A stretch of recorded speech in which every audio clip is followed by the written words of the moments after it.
C'est simple, ça va de soi, c'est évident. Les filles en rose, les garçons en bleu.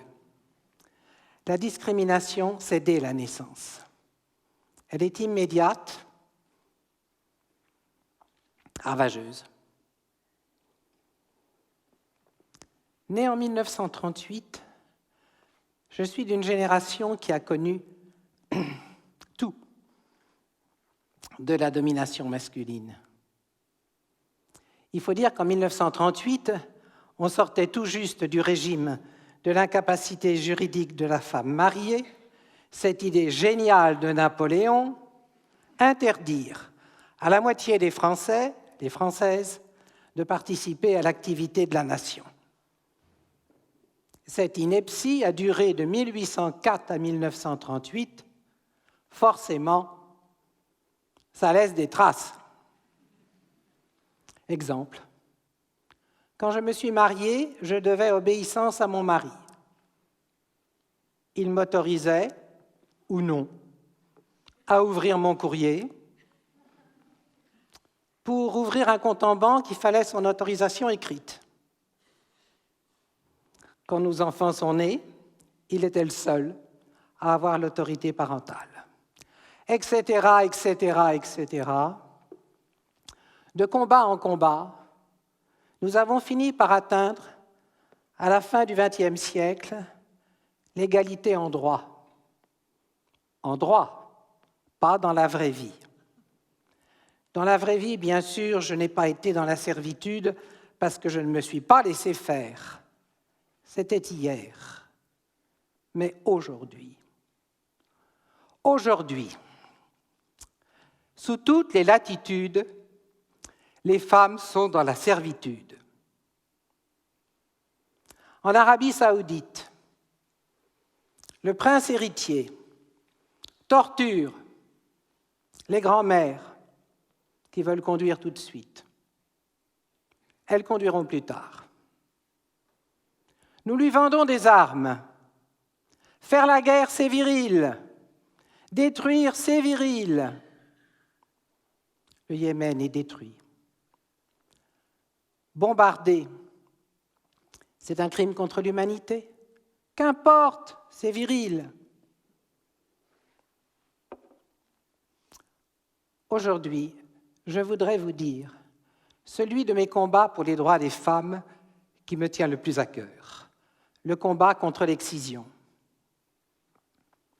En 2013, j'ai eu l'honneur d'être choisie pour être la première présidente d'une petite association créée par de jeunes Africaines, musulmanes,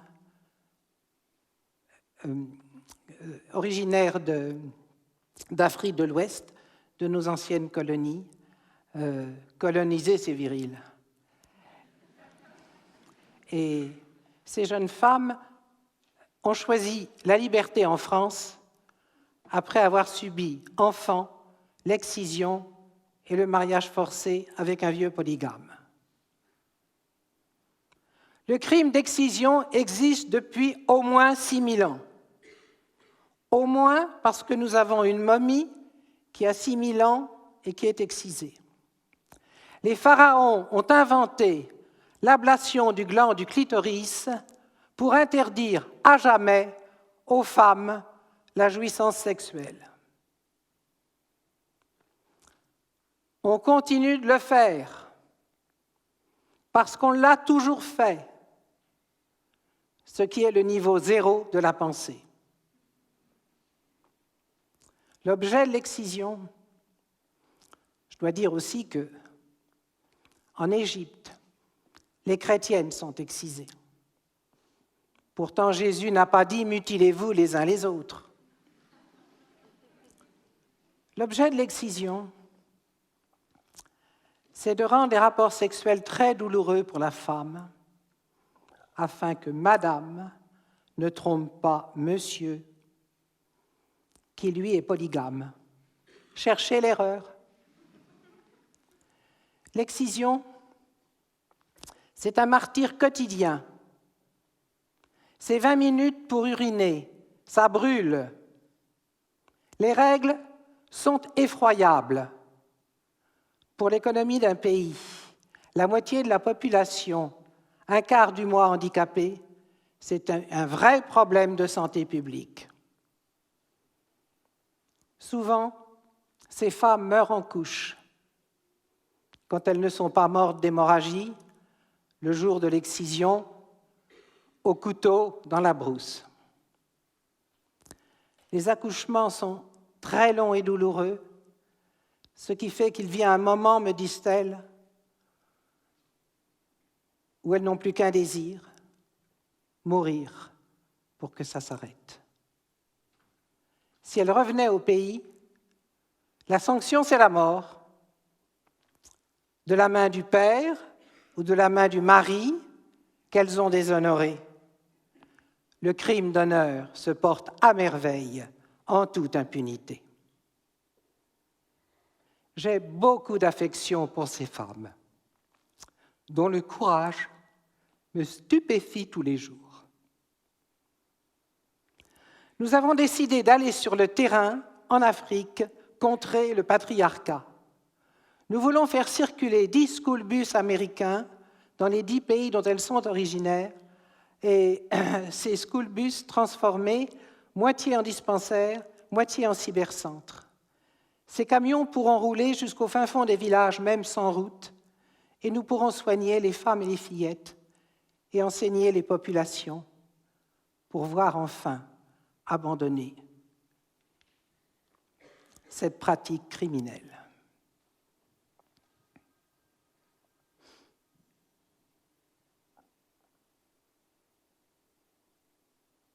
Il faut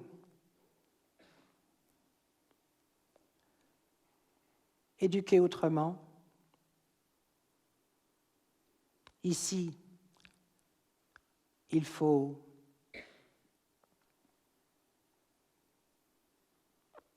apprendre aux petits garçons à coudre, aux filles à bricoler, pousser les filles vers les études scientifiques afin de ne pas avoir qu'une Claudie Aigneret, pousser les garçons vers la poésie, la littérature, l'histoire, la philosophie. Ils ne le regretteront pas, c'est passionnant. C'est dire que l'égalité entre les femmes et les hommes, ça n'est pas pour demain, mais nous gagnerons, nous y parviendrons en Afrique grâce aux réseaux sociaux, grâce à l'école et grâce à vous.